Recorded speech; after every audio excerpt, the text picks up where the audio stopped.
J'ai des analyses médicales et des check-up de Gérard Depardieu, qui s'en fait de nombreux, de Delon, de Pierre Richard, des jeunes, Pierre Ninet, Guillaume Canet, et pas que des Français, comme je vous le disais, Harrison Ford, Robert De Niro, Jim Carrey. Ma plus belle pièce qui est ici, c'est celle de Tom Cruise, de l'année 87, la période où il tourne Cocktail. Et la date est précise, c'est pendant la période du tournage de Cocktail qu'il s'est fait ce suivi médical.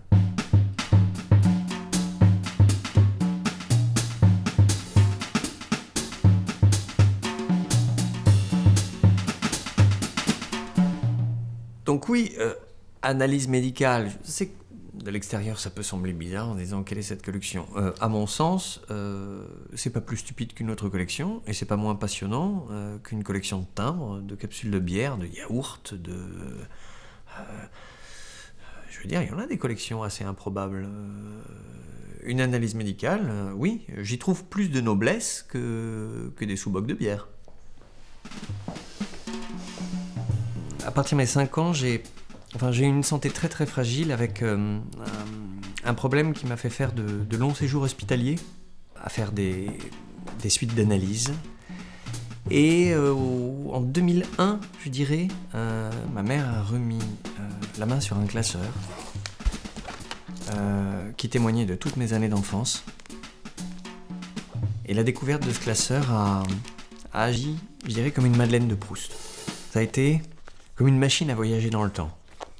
Et à partir de 2003, j'ai commencé à vouloir retrouver ce rapport avec l'intérieur de mon corps, je dirais, avec ce qui me constitue, avec ce que je suis, la courbe de ma santé. Au début, on est en découverte. On se dit, ah tiens, j'ai tant de globules rouges, tiens, j'ai tel taux de gamma-GT, tiens, j'ai ceci, tiens, j'ai cela. Et puis après, je voulais agir dessus et voir bouger ces chiffres selon ma volonté. Je devenais créateur de mon check-up. Et j'ai une pièce particulièrement réussie où j'ai réussi à aligner chacun de mes taux, à enlever les chiffres après la virgule. Je n'avais plus que des zéros. Après la virgule, c'était des zéros. Des chiffres ronds. Et cette pièce, c'est ma plus belle pièce parce qu'une ligne entière de chiffres ronds, le médecin lui-même n'y croyait pas. Il a voulu refaire les tests. Mais moi, je savais que c'était juste. J'ai atteint des niveaux improbables pour obtenir ces chiffres de précision. Cholestérol, gamma-GT, triglycérides. J'ai abusé, ou je me suis privé. J'ai jeûné comme j'ai utilisé les stupéfiants, la drogue, l'alcool. De cette période, mon corps est sorti complètement épuisé.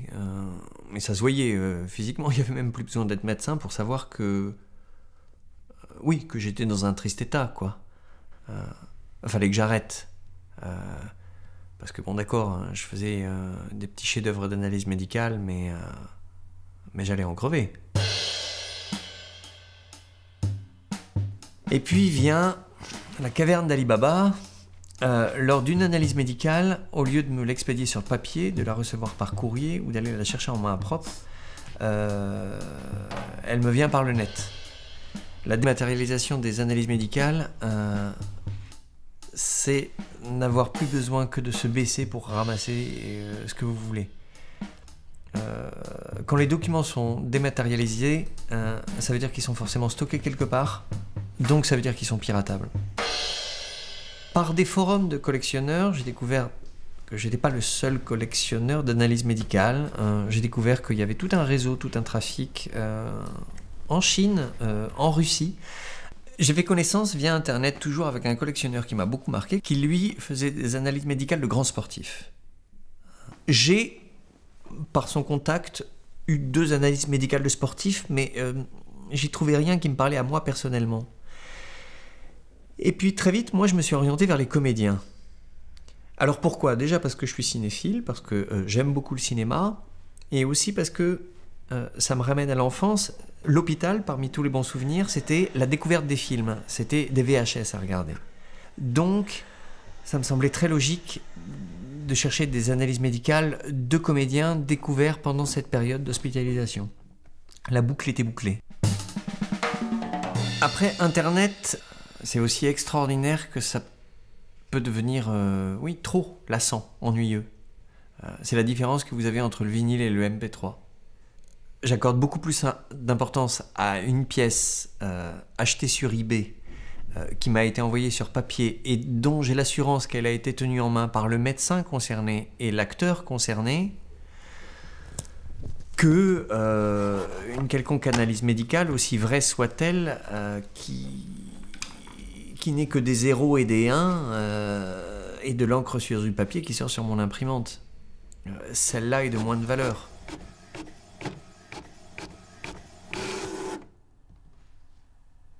À l'intérieur du classeur, c'est un total de 150 analyses médicales qui ont couvert cette période de santé fragile.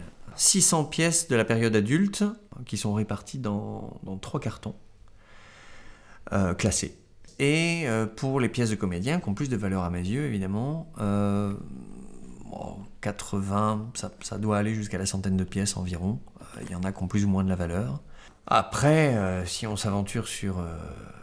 ce qu'il y a dans mes disques durs, je vous dis 60 000, 70 000, 75 000 documents. Enfin là, ça devient du point informatique, ça se compte plus à la page. C'est du...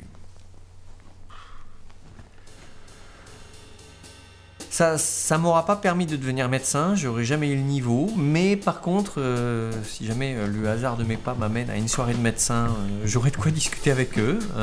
J'en ai surpris plus d'un en disant « mais vous avez fait des études de ça ?» Je dis « non, c'est en amateur », je réponds « c'est en amateur ». Voilà, je dirais que ça a enrichi ma culture générale. C'était une collection sincère et une collection faite de façon honnête, quand bien même elle s'aventure dans l'illégal.